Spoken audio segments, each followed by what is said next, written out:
Today we will discuss about chlorophyta, which is the first division of the algae. We will discuss about its characteristics today. Okay, tomorrow inshallah we will also do its species volvox. Okay, now in the division chlorophyta, you can see it's commonly occurring. It's green in color. In these images you can see along the seashore it is occurring, and it is very widely spread in the nature. Occurrence देखें तो ज़्यादातर fresh water में है, Pond's में, lakes में, streams में, rocks पे, dam places पे, और कुछ स्पीशीज़ इसकी मैरीन भी हैं। वेजिटेटिव स्ट्रक्चर की तरफ आते हैं। वेजिटेटिव स्ट्रक्चर में हमें ये यूनिसेलुलर फॉर्म में मिल सकता है, मल्टीसेलुलर फॉर्म में भी मिल सकता है। इसकी मोटाइल फॉर्म्स में हमें 2 या 4 फ्लैजेलास मिल सकते हैं, और इसके फ्लैजेला ज़्यादातर एक्रोनिमेटिक फॉर्म के होंगे, यानी कि विप्लाइज टाइप के फ्लैजेला। अब अगर हम इसका सेल स्ट्रक्चर डिस्कस करें तो सेल स्ट्रक्चर में हमारे पास ये जो सेल्स हैं ज़्यादातर they are surrounded by the cell wall. Cell wall के 2 फॉर्म्स हैं हमारे पास, इनर लेयर होगी सेल वॉल की और आउटर। इनर लेयर सेलुलोज से कंपोज्ड है और आउटर जो है वो पैक्टिन से। इसके अलावा सेल के अंदर आपको न्यूक्लियस, न्यूक्लियोलस मिलेगा।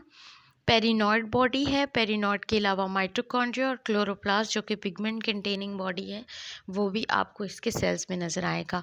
जो फ्लैजिलेटेड फॉर्म्स हैं ऑफ कोर्स उसमें फ्लैजिला भी होगा। तो ये तो एक क्लोरेला जो कि एक ग्रीन एल्जी का एक मेंबर है उसकी डायग्राम है। इसके अलावा ये वाली देखें आप, इसमें हमारे पास क्लाइमोडोमोनास है, इसके ऊपर 2 सीलियम अटैच्ड हैं और क्लोरोप्लास्ट, और इसके अलावा बाकी सारी जो चीज़ें Golgi operator, star granule, mitochondria, पेरिनॉइड एक्सेट्रा, जो सारी चीज़ें एसेंशियल एक एल्गल सेल में होती हैं वो इसमें मौजूद हैं। और आई स्पॉट भी आपको नज़र आ रहा है towards the right side, you can see the eye spot is also present. This is also one of the cell of the this division chlorophyta, and this is ऊपर वाली साइड पे आपको एक 1 सेल नज़र आएगा वॉल्वॉक्स का, और नीचे वॉल्वॉक्स की पूरी कॉलोनी नज़र आ रही है। अब हम इसकी डिस्कस करते हैं पिगमेंट्स का।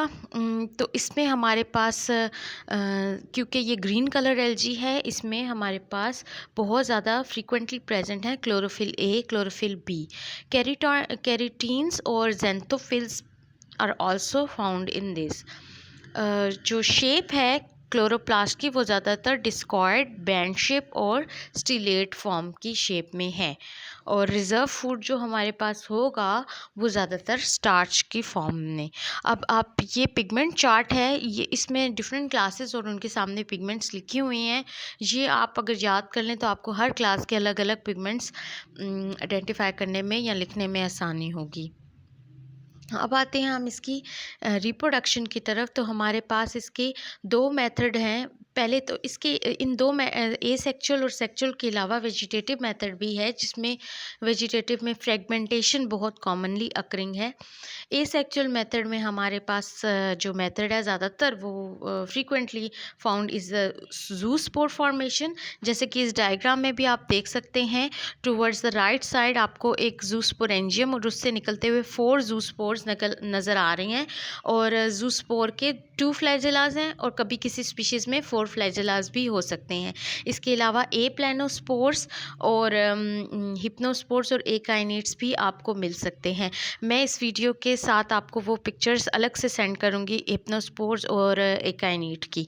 इसके अलावा सेक्सुअल रिप्रोडक्शन भी आपको यहाँ पे नज़र आ रही है। सेक्सुअल रिप्रोडक्शन में ये है कि भाई इसमें आइसोगैमी भी हो सकती है, एनाइसोगैमी और ooगैमी भी। अब ये तीनों टर्म्स जो हैं ये हम लोग पहले ही डिस्कस कर चुके हैं, इनमें डिफरेंसेस भी हम कल डिस्कस कर चुके हैं। बहरहाल जब गेमीट्स बनेंगे, गेमीट से गेमेंटेंजिया, और गेमेंटेंजिया के बाद जो जाइगोट बनेगा,